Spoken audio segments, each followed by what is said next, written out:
Accountability is Hard by Waitari Harvey.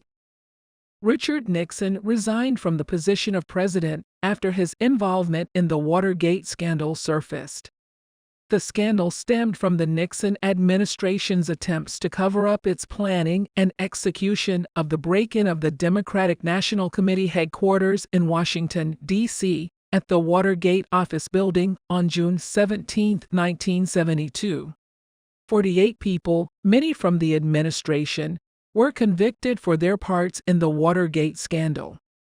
President Nixon resigned on August 8, 1974, and was later pardoned by Gerald Ford, Nixon's VP, who became president after the resignation. A grand jury was ready to indict the president with unlawfully, willfully, and knowingly combining to conspire, confederate, and agree together and with co-conspirators to commit bribery, obstruct justice, and obstruct a criminal investigation, but he had been pardoned. President Reagan and his administration sold weapons to the Iranians to fund the administration's efforts to support the Contras, a rebel right-wing group in Nicaragua that were in opposition to the Sandinistas, the leftist, Marxist group of the country. Congress had made it illegal for the administration to get further appropriations to support the Contras, so the Reagan administration sold weapons to Iran, now our enemy, and used that money to finance the Contras. There were several hearings that resulted in the indictments of several dozen White House officials, some of which were excused on appeal. In the final days of the George Bush Sr. administration, all Iran-Contra criminals were pardoned.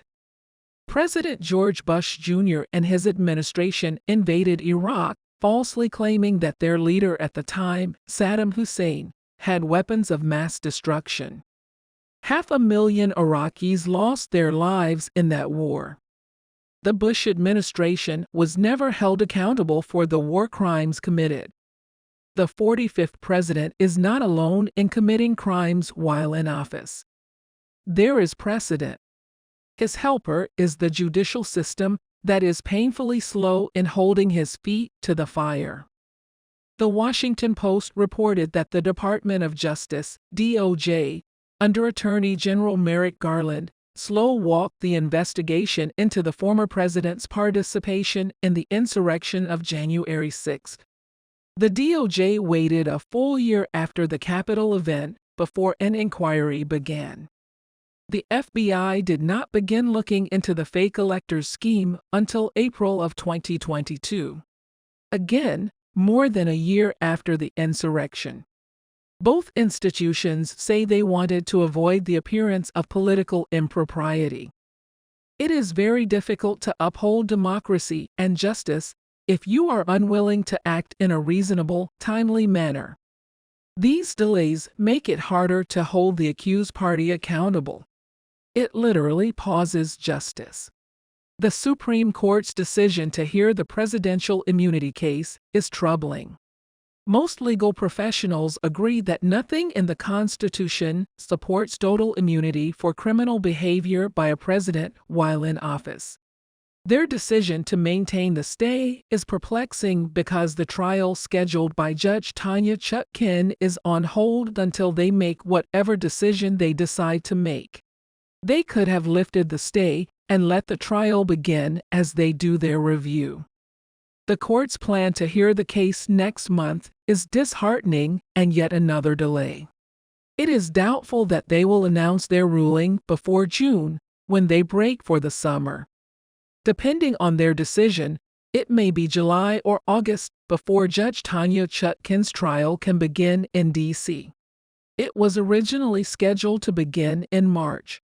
Because of the delays, the trial may not be over before the election in November. Voters won't know if the Republican candidate is guilty or innocent when they are asked to cast their votes. This is unfair to the voters. This matter should be resolved before the election. Otherwise, democratic principles sink even further to the bottom of the ocean. Glenn Kirshner, a former federal prosecutor, says that the people can still win. We can say no to number 45 at the voting booth. We said no to him in 2020, and instead of experiencing the peaceful transfer of power, there was an insurrection. Without accountability, what will keep him from trying to repeat his actions from the 2020 election or initiating some other similar coup attempt, refusing to admit defeat? There would be fewer mistakes on his part this time. He has more experience now.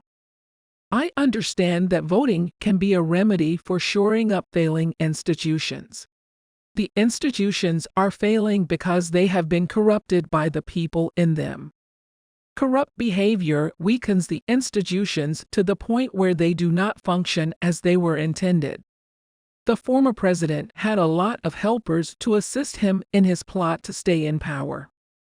It is evident from the number of people and groups plotting along with him to stop the steal. The Oath Keepers, the Proud Boys, Mark Meadows, Peter Navarro, Rudy Giuliani, Roger Stone, Bill Barr, Sidney Powell, and so many more. Not following the rule of law undermines the institutions they represent. As soon as following these rules or the Constitution stand in the way of desired ends, they are abandoned, and stories are made up about why they can no longer be adhered to. That seems to be the Supreme Court's role in this upcoming immunity case. Voting is important, but in addition, you can talk with friends and family about what you see happening in the courts.